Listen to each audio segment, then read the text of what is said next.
Today's topic is the minimal polynomial. According to Cayley's Hamilton theorem, for any linear operator t on an n-dimensional vector space, there is a polynomial f of t of degree n such that f of t is trivial transformation, that is f of t is equal to t naught. This is the characteristic polynomial of t. Hence, there is a polynomial of least degree with this property. If suppose gt is such polynomial, then we can divide gt by its leading coefficient to obtain another polynomial, say p of t, of same degree with leading coefficient 1. That is, this p of t is the monic polynomial. So let us define the minimal polynomial. Let t be a linear operator on a finite dimensional vector space. A polynomial p of t is called a minimal polynomial of t if p of t is a monic polynomial of least positive degree for which p of t is equal to t naught. T naught is the trivial transformation which takes everything to 0. Let us see this theorem. Let t be the minimal polynomial of a linear operator t on a finite dimensional vector space V. Then for any polynomial g of t, if gt is equal to t naught, then pt divides gt. In particular, pt divides characteristic polynomial of t. That is, the minimal polynomial will always divide the characteristic polynomial. Second part, the minimal polynomial of t is unique. Let us see the proof. Let gt be a polynomial for which g of t is t naught. By division algorithm for polynomials, there exists qt and remainder rt such that g of t is equal to qt into pt plus rt, where rt has degree less than degree of pt. Now substituting operator t into this equation, we get g of t is equal to p of t, which is equal to t naught. Therefore we have r of t equal to t naught. Since degree of rt is less than degree of pt and pt was the minimal polynomial of t, rt must be zero polynomial. That is, gt is equal to q of t into pt. Therefore we get that pt divides gt.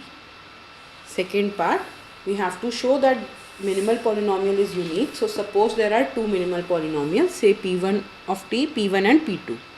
Then p1 divides p2 by previous part. Since p1 and p2 have same degree, we get p2 of t is equal to c times p1 of t, where c is some non-zero scalar. Because p1 and p2 are monic, this c must be 1. Therefore p2 should be same as p1. Now we define the minimal polynomial for matrix. Let A be any square matrix of order n cross n. The minimal polynomial pt of A is the monic polynomial of least positive degree for which p of A is 0. Next theorem. Let t be a linear operator on a finite dimensional vector space V and let beta be an ordered basis for V. Then the minimal polynomial of t is the same as the minimal polynomial of t beta. That is its corresponding matrix. And corollary, that for any matrix of order n cross n, the minimal polynomial of A is same as the minimal polynomial of operator LA.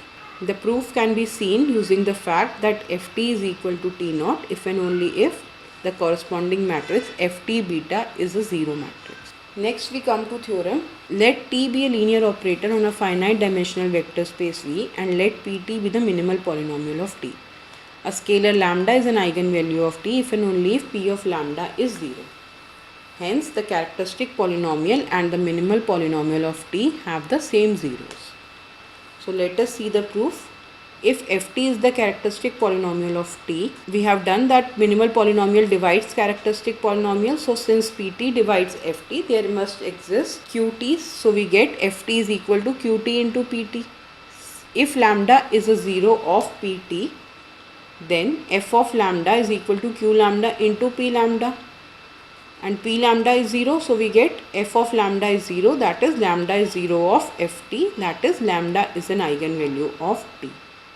Conversely, suppose lambda is an eigenvalue of t and let x belong to V be an eigenvector corresponding to lambda, that is tx is equal to lambda x. We can see that t raised to power m of x is also equal to lambda raised to power mx. So for any polynomial, ptx is equal to p of lambda times p of lambda of x. Now we have to show that lambda is a 0 of pt.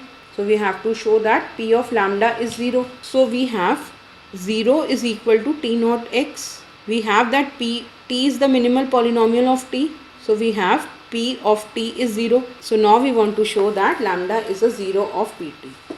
Since pt was the minimal polynomial of t, we know that t is equal to t naught. So we have 0 is equal to t naught x is equal to pt x. This pt is equal to p of lambda x. So this pt x is equal to p lambda x.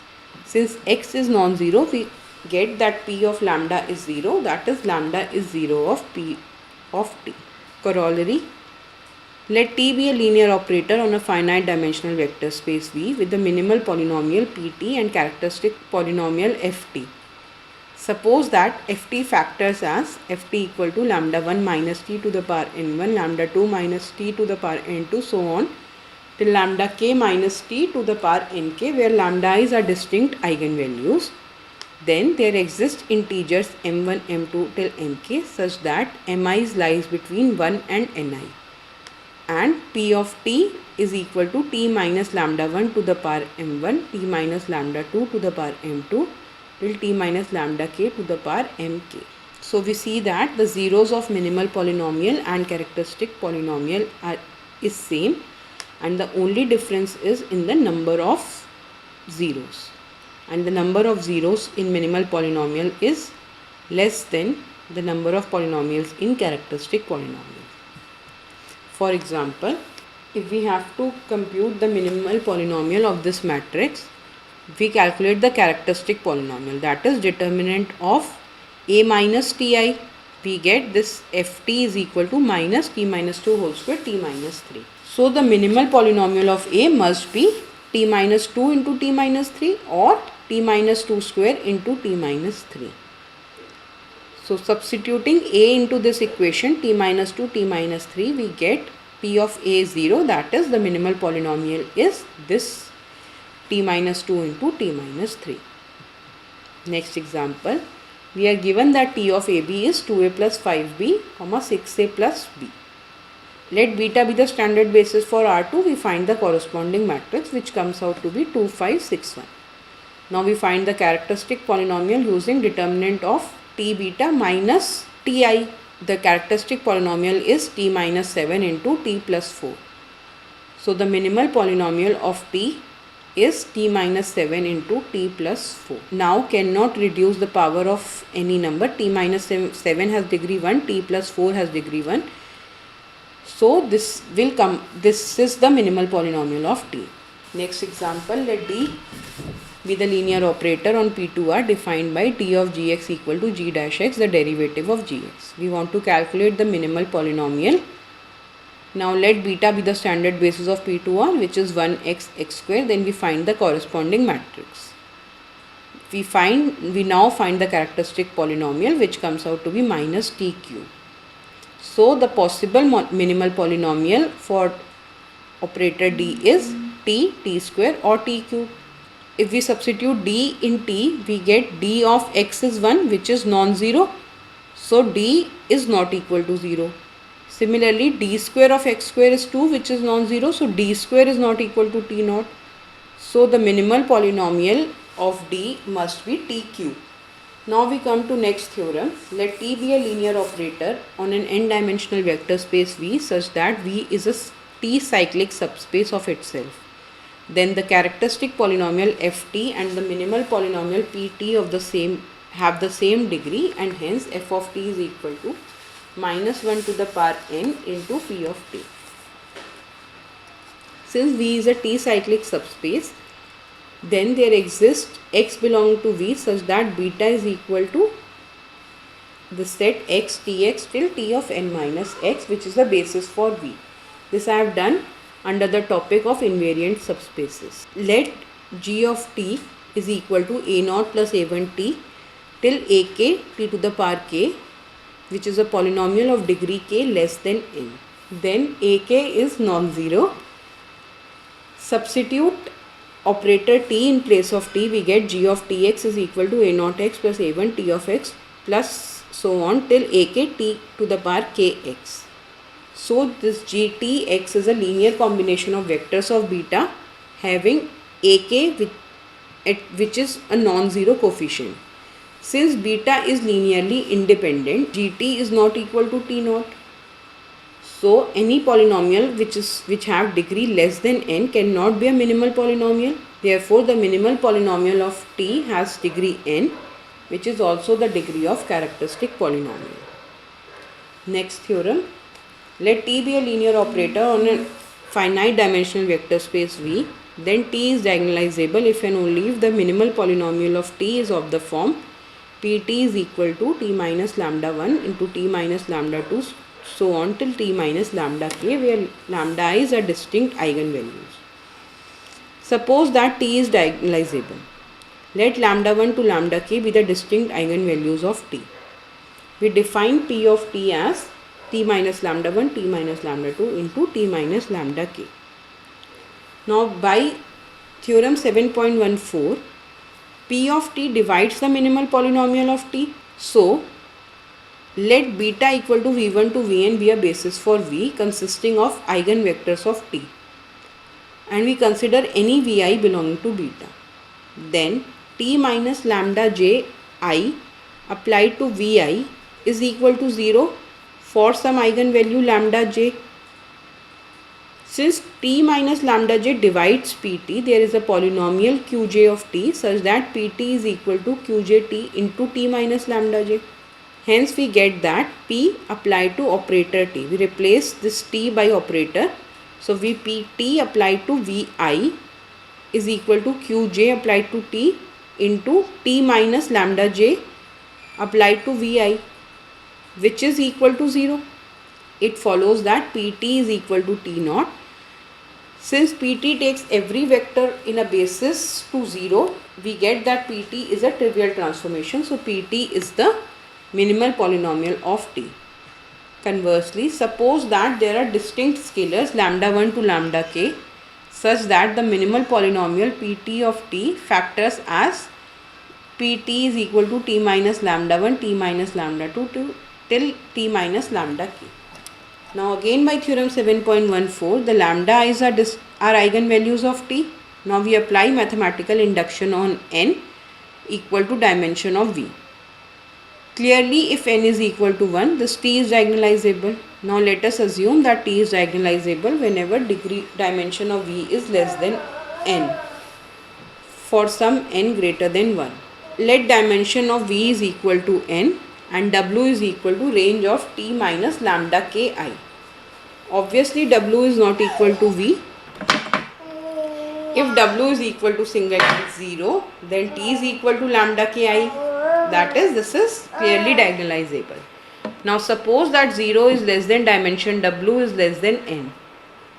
Then w is t invariant because we have seen that any range of operator is in t invariant subspace. Then for any x belonging to w, t minus lambda 1i, t minus lambda 2i, t minus lambda k minus 1i applied to x is 0. It follows that the minimal polynomial of tw divides the polynomial t minus lambda 1, t minus lambda 2 till t minus lambda k minus 1. Hence by induction hypothesis, tw is diagonalizable. Therefore w intersection null space of t minus lambda ki is singleton 0. Now let beta 1 is equal to v1 v2 till vn, which is a basis for w consisting of eigenvectors of tw and hence of t. Let beta 2 equal to v1 v2 till vp be a basis for null space of t minus lambda ki. Then beta 1 and beta 2 are disjoint. Also this m plus p is equal to n by the dimension theorem applied to t minus lambda ki. Now we show that beta 1 union beta 2 is linearly independent. Consider the linear combination equal to 0. Let x is equal to summation I equal to 1 to m ai bi and y is equal to summation I equal to 1 to p bi w. X belongs to w and y belongs to null space of operator t minus lambda ki and x plus y is equal to 0. It follows that x which is equal to minus y now belongs to w intersection null space of t minus lambda ki. Therefore this x is equal to 0. Since beta 1 is linearly independent, we get all ai's are equal to 0. Similarly, y is equal to 0, and we get that all these scalars bi's are equal to 0. Therefore, we conclude that beta is linearly independent subset of V consisting of n eigenvectors, and it follows that beta is the basis for V consisting of eigenvectors of T, and thus this T is diagonalizable. Now let us see this example. We have to determine the matrix for which this a square minus 3a plus 2i is equal to 0. So consider the polynomial gt, which is equal to t square minus 3t plus 2 equal to 0. This is equal to t minus 1 into t minus 2. Since g of a is equal to 0, the minimal polynomial p of t divides g of t. Hence the only possibility for pt is t minus 1, t minus 2 and t minus 1 into t minus 2. If suppose pt is equal to t minus 1 or t minus 2, then a is equal to I or a is equal to 2i. If pt is equal to t minus 1 into t minus 2, then this a is diagonalizable with eigenvalues 1, and the matrix A will be similar to this matrix where the diagonal entries are the eigenvalues, so 1 0 0 2. Now if suppose A is a n cross n matrix over R which satisfies A cube equal to A, we want to show that A is diagonalizable. Let gt is equal to t cube minus t. We can write this as t into t plus 1 into t minus 1. Since g of A is 0, hence the minimal polynomial pt of A will divide gt. Since gt has no repeated factors, so pt will have no repeated factors, and thus this A will be diagonalizable by theorem 7.16. Last example. Now in the third example, for the differential operator d, where d of gx was g dash x, the minimal polynomial came out to be t cube. So here 0 is the repeated factor, so this d is not diagonalizable. Thank you for watching this video.